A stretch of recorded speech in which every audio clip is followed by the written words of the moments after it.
Hello students, welcome to my channel. मैं हूं आपकी प्रज्ञा मैम और आज के वीडियो लेक्चर में हम जो है क्लास 6 ज्योग्राफी का 5th chapter major domains of the earth के बारे में देखेंगे। तो इससे पहले के जो 4 चैप्टर है उसका एक्सप्लेनेशन और उसके जो एक्सरसाइजेस है उसके जो क्वेश्चन आंसर्स है वो मैंने सारे डिस्कस कर लिए हैं। अगर आपने वो वीडियो चेकआउट नहीं किए हैं तो पहले वो वीडियो चेकआउट करें इस चैप्टर से पहले। सो स्टार्ट करेंगे। As you have read in first chapter, earth is only planet which has life.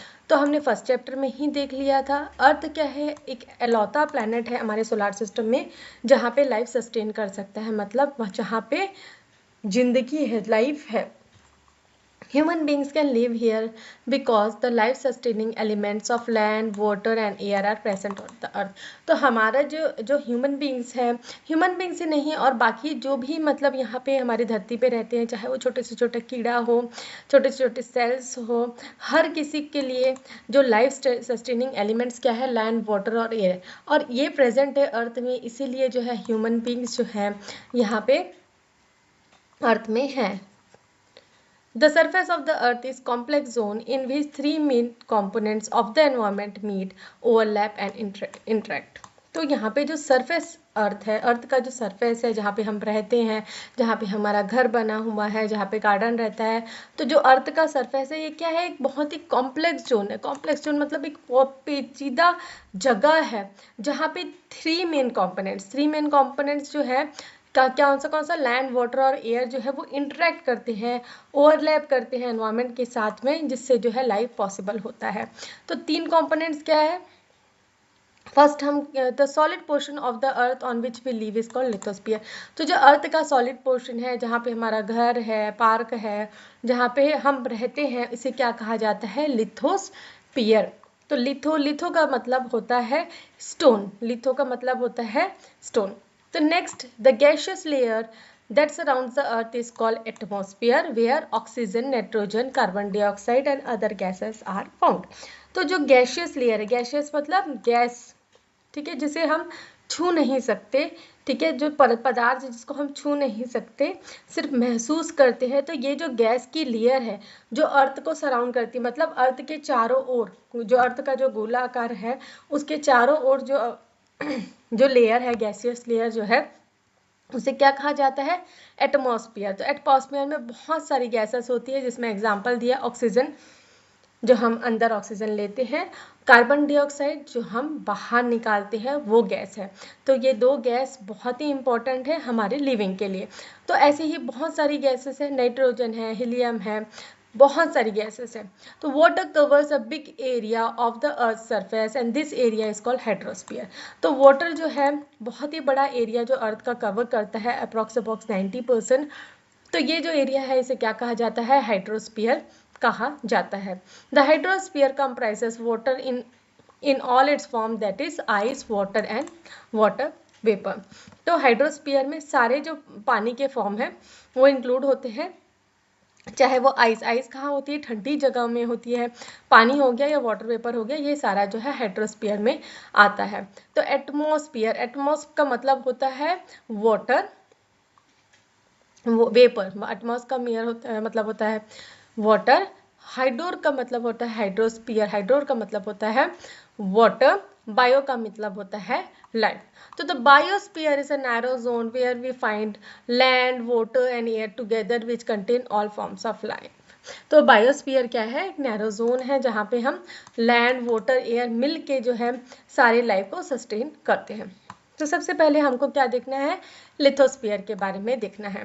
तो solid portion of the earth is called lithosphere. तो अर्थ का जो सॉलिड पोर्शन है इसे क्या कहा जाता है, लिथोस्फीयर है। तो it comprises the rocks of the earth crust and the thin layer of soil that contain nutrient elements which sustain organism.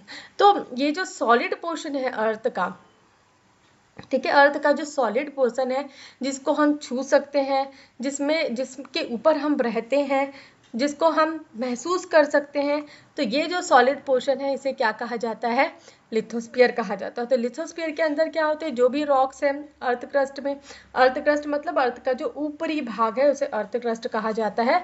तो जो भी रॉक्स हैं अर्थ क्रस्ट में और जो सॉइल की लेयर्स हैं, ठीक है, जहाँ पे हम पौधे उगाते हैं, जहाँ पे पेड़ उगे हुए रहते हैं, तो ये जो थिन लेयर है सॉइल की, जिसमें न्यूट्रिएंट एलिमेंट्स होते हैं और जो सस्टेन करते हैं ऑर्गेनिजम्स को। ऑर्गेनिजम्स मतलब वहाँ छोटे, आपने देखा होगा मिट्टी के अंदर कई कीड़े रहते हैं, बहुत सारे जीव जंतु भी रहते हैं अंदर में, तो ये जो न्यूट्रिएंट एलिमेंट्स है ये लेयर ऑफ सॉइल है।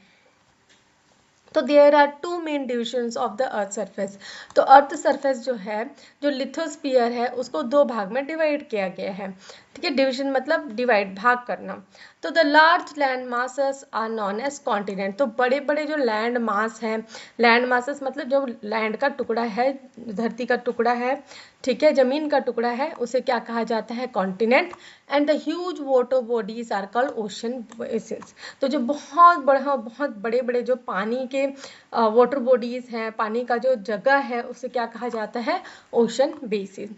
All the oceans of the world are connected with one another. तो जितनी भी ओशंस है वर्ल्ड में, वो एक दूसरे से क्या है, कनेक्टेड है। ठीक है, all the oceans of the world are connected to one another. Look at the map of the world, are all the land masses connected with one another. तो फिगर 5.1 जब आएगा नीचे तब मैं आपको ये सारी चीजें बताऊंगी। The level of sea water remains the same everywhere. The elevation of land is measured from the level of sea which is taken as 0। तो देखिए, जो सी लेवल जो है, जो भी हमारे पृथ्वी है, उसमें क्या है, अर्थ जो सॉलिड पार्ट है, ठीक है, जिसे हम कॉन्टिनेंट बोल रहे हैं, रिमेनिंग जो है वो क्या है, ओशन बेसिस है। जो सी वाटर है, सी वाटर का लेवल धरती पे हर जगह सेम होता है। ठीक है, जहाँ से पानी स्टार्ट होता है वो सी लेवल क्या होता है, सेम होता है। इसलिए हम लैंड भी, कोई माउंटेन है, कोई पर्वत है, तो उसका एलिवेशन, एलिवेशन मतलब वो कितना ऊपर तक है, एलिवेशन का मतलब क्या हो गया, कितनी उसकी ऊंचाई है। तो उसको नापने के लिए हम लेवल सी का लेवल देखते हैं, और उसको क्या बोलते हैं, उसको 0 लेवल बोलते हैं। तो level of the sea is taken as 0। तो ये है आपका वर्ल्ड का map.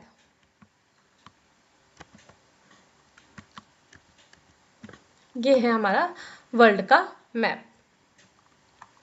The world continents and ocean. So continent और ओशन के बारे में यहाँ पे बताया गया है। तो ये है आपका सबसे बड़ा कॉन्टिनेंट है आपका एशिया, सबसे छोटा है आपका ऑस्ट्रेलिया। देन यहाँ पे है यूरोप। यूरोप और एशिया को साथ में मिला के क्या बोला जाता है, यूरेशिया। ठीक है, यूरेशिया कहा जाता है। ये है अफ्रीका, जो बहुत ही सबसे ज़्यादा गर्म डेसर्ट, सहारा डेसर्ट, वो यहीं पे है। सबसे लंबी नदी नाइल रिवर यहीं पे है। नेक्स्ट है आपका नॉर्थ अमेरिका और साउथ अमेरिका। ठीक है, नॉर्थ अमेरिका और साउथ अमेरिका। और आपके बाकी जो ओशंस हैं, ये हमारा इंडिया है। इंडिया किसके अंदर आता है, कौन से कॉन्टिनेंट के अंदर आता है, एशिया के अंदर आता है। यहाँ पे हमारे ओशंस हैं, ये इंडियन ओशन है, ये पैसिफिक ओशन है, ये आर्टिक ओशन है, ये अटलांटिक ओशन है, ये सदर्न ओशियन है। नीचे आपका इक्वेटर भी देखिए, इक्वेटर जो है अफ्रीका से होके अफ्रीका के बीचों बीच पास हो रहा है, इसलिए अफ्रीका एक गर्म कंट्री है। नेक्स्ट ट्रॉपिक ऑफ कैप्रिकॉर्न जो है ऑस्ट्रेलिया और साउथ अमेरिका से पास हो रहा है। ट्रॉपिक ऑफ कैंसर जो है वो आपका नॉर्थ अमेरिका, आपका सहारा डेसर्ट जो अफ्रीका है, और इंडिया से, एशिया में इंडिया से पास होते हुए जा रहा है। नेक्स्ट ऊपर जो है आपका यूरोप है। तो ये जो मैप्स हैं ये आपको क्लियर होने चाहिए, चाहे इंडिया का मैप हो, वर्ल्ड का मैप हो, ये सारी चीज़ें आपको कवर अप होनी चाहिए, आपको पता होना चाहिए। तो यहाँ पे 2 पैसिफिक ओशन क्यों दिख रहा है, क्यों, क्योंकि ये फ्लैटन करके बनाया हुआ मैप है। लेकिन अर्थ फ्लैट है क्या, नहीं, अर्थ क्या है, गोल है। तो ये जो पैसिफिक ओशन है ये दोनों इधर से कनेक्टेड हैं। ओके, सो आगे बढ़ेंगे। The highest mountain peak Mount Everest is 8,848 metres about the sea level. The greatest depth of 11,022 meters is recorded at Mariana Trench in the Pacific Ocean.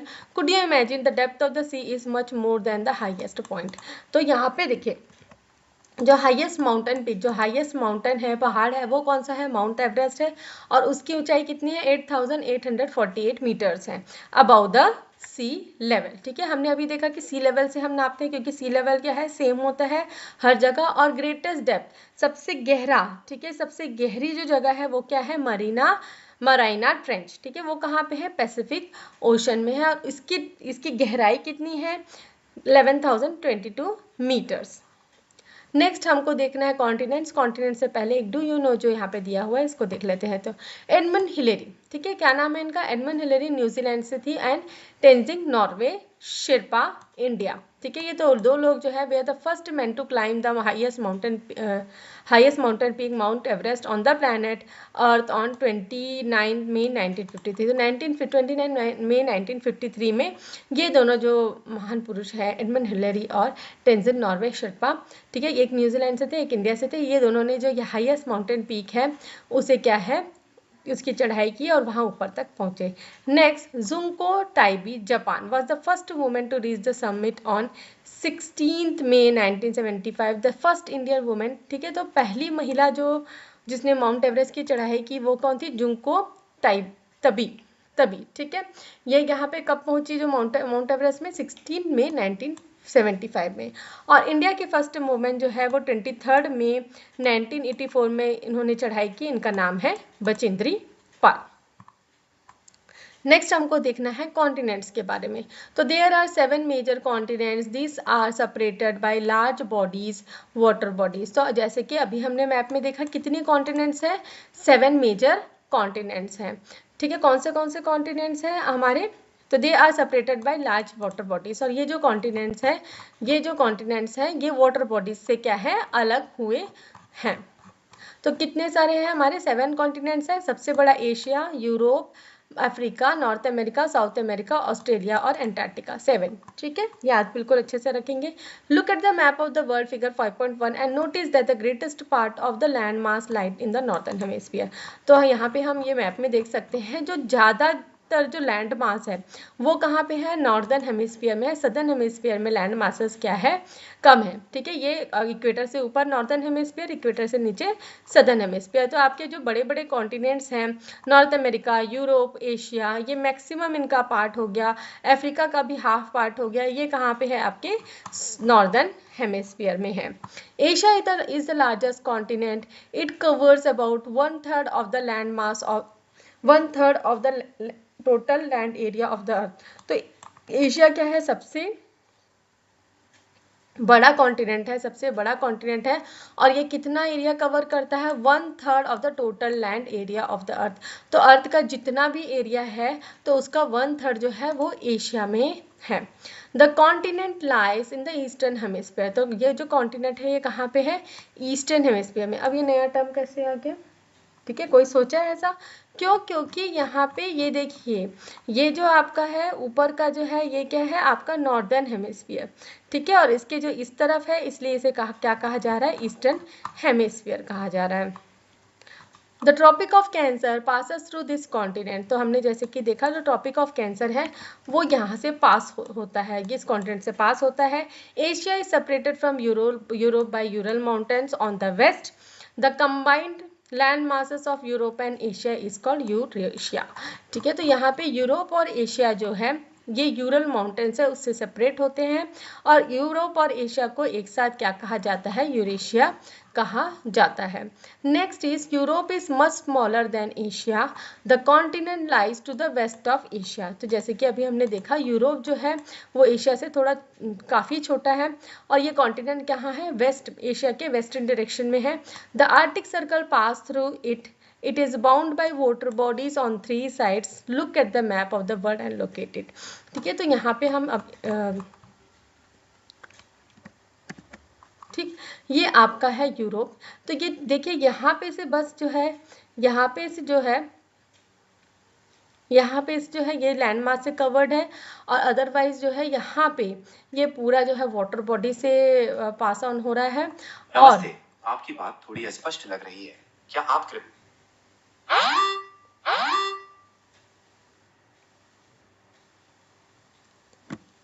तो यहाँ पे जो है ये बाकी साइड्स जो है वो वाटर बॉडी से कनेक्टेड है।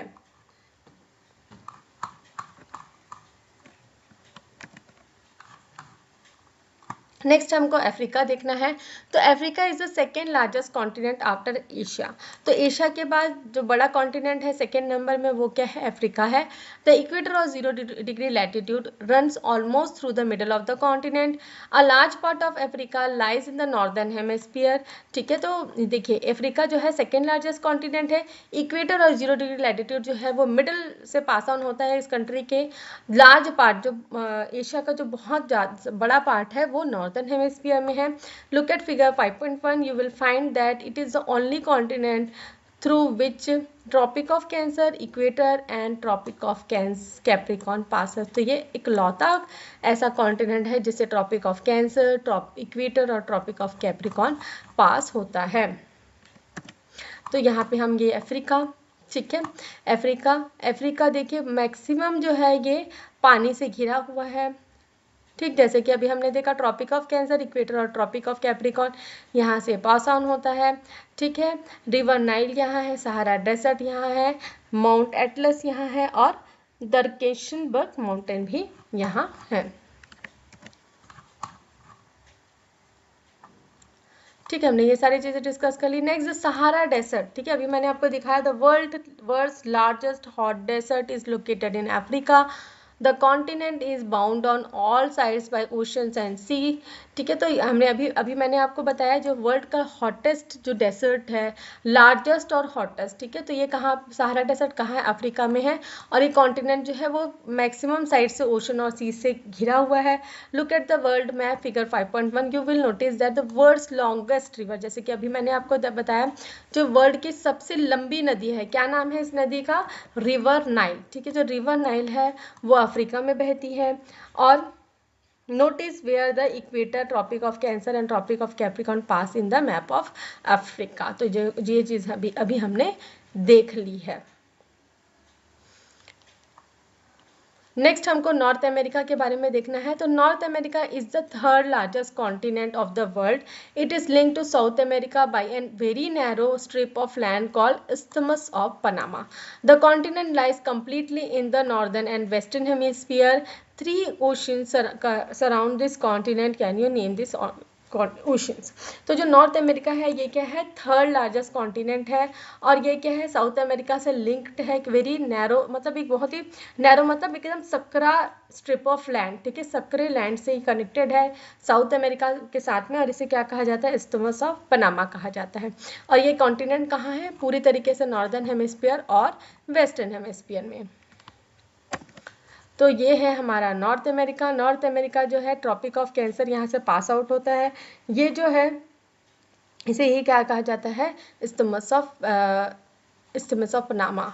ठीक है, तो यहाँ पे ये जो नॉर्थ अमेरिका है, ठीक है, ये क्या है, थर्ड लार्जेस्ट, और यहाँ पे रॉकी माउंटेन्स है, अल्पेंचिन माउंटेन्स है। ठीक है,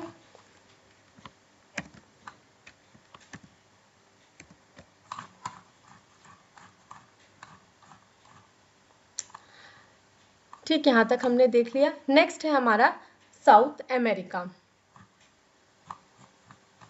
तो South America lies mostly in the southern hemisphere which two oceans around it on the east and west. ठीक है, तो साउथ अमेरिका जो है वो सदर्न हेमिस्फीयर में है।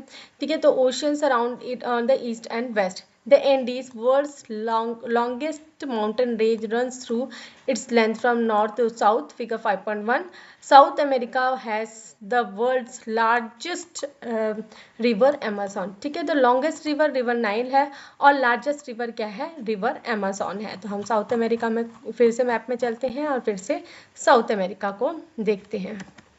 ठीक, ये आपका जो है, ये है आपका साउथ अमेरिका। साउथ अमेरिका में पैसिफिक ओशन है, अटलांटिक ओशन है, सदर्न ओशन है। ठीक है, साउथ अमेरिका में जो लार्जेस्ट रिवर है, रिवर अमेजोन, वो बहती है और ये पूरी तरीके से कहाँ है, आपका सदर्न हेमिस्फीयर में है। ठीक है, मैक्सिमम पार्ट जो है इसका सदर्न हेमिस्फीयर में आता है।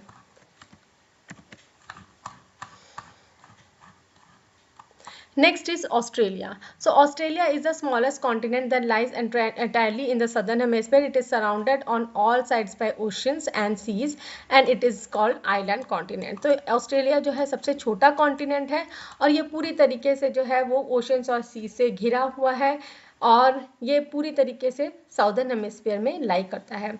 ठीक है, तो यहाँ पे इंडिया, ठीक है, ये इस्थमस, ठीक है, हमने देखा था। तो इस्थमस का मतलब क्या होता है? इस्थमस ऑफ पनामा, हम अभी हमने देखा। इस्थमस का मतलब होता है narrow strip of land joining two land masses. तो ये नॉर्थ अमेरिका, साउथ अमेरिका, ये क्या है? लैंड मास मतलब एक जमीन का टुकड़ा है, ठीक है, छोटा मोटा टुकड़ा नहीं, बहुत बड़ा टुकड़ा है। तो ये जो दोनों लैंड को ज्वाइन करता है इसे क्या कहा जाता है? इस्थमस कहा जाता है। ठीक है, एंड स्ट्रेट, जो अभी हमने देखा isthmus of Panama. And next is a strait is a narrow passage of water connecting two larger water bodies like seas and ocean. और वैसे ही स्ट्रेट का क्या मतलब होता है? स्ट्रेट का मतलब होता है नैरो पैसेज ऑफ वाटर, ठीक है, क्या है? यहाँ पे लैंड नहीं है, narrow passage of water connecting two large water bodies, ठीक है, तो दो लार्ज वाटर बॉडीज हैं उनको कनेक्ट कर रहा है, तो ये इसे क्या कहा जाता है? स्ट्रेट कहा जाता है। तो name the straight between India and Sri Lanka.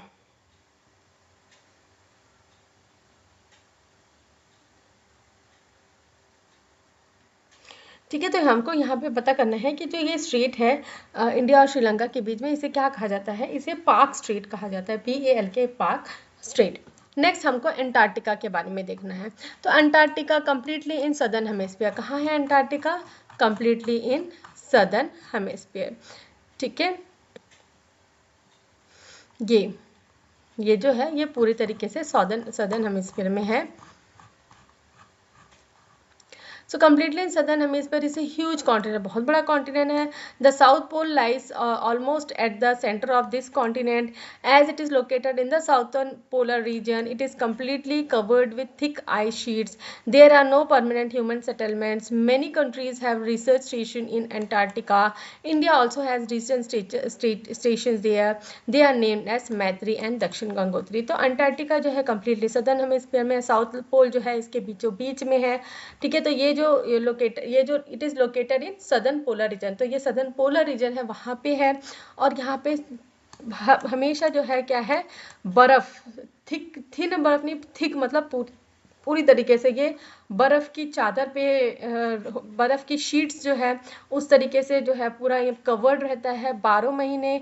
यहाँ पे कोई भी इंसान नहीं रहता, कोई ह्यूमन सेटलमेंट नहीं है। बहुत सारी कंट्रीज जो है यहाँ पे रिसर्च करने जाती है अंटार्कटिका में और रिसर्च सेंटर स्टेशन उन्होंने बना के रखा है।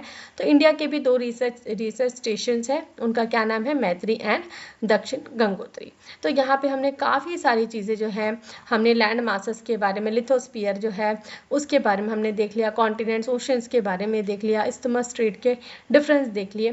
तो यहाँ पे हम ये वीडियो लेक्चर को यहाँ पॉज करेंगे। नेक्स्ट वीडियो लेक्चर में हम जो है हाइड्रोस्फीयर के बारे में देखेंगे। तो मैं आशा करती हूँ कि आपको ये वीडियो लेक्चर समझ में आया होगा। वीडियो समझ में आया तो वीडियो को लाइक शेयर करें, कमेंट करके बताएं कि वीडियो कैसा लगा। अगर मेरे वीडियोस आपको पसंद आते हैं तो मेरे चैनल को सब्सक्राइब कर लीजिए, बेल नोटिफिकेशन को भी ऑन कर लीजिए ताकि जब भी मैं नए वीडियोस डालूँ तो आपको नोटिफिकेशन मिल सके। Thanks for watching.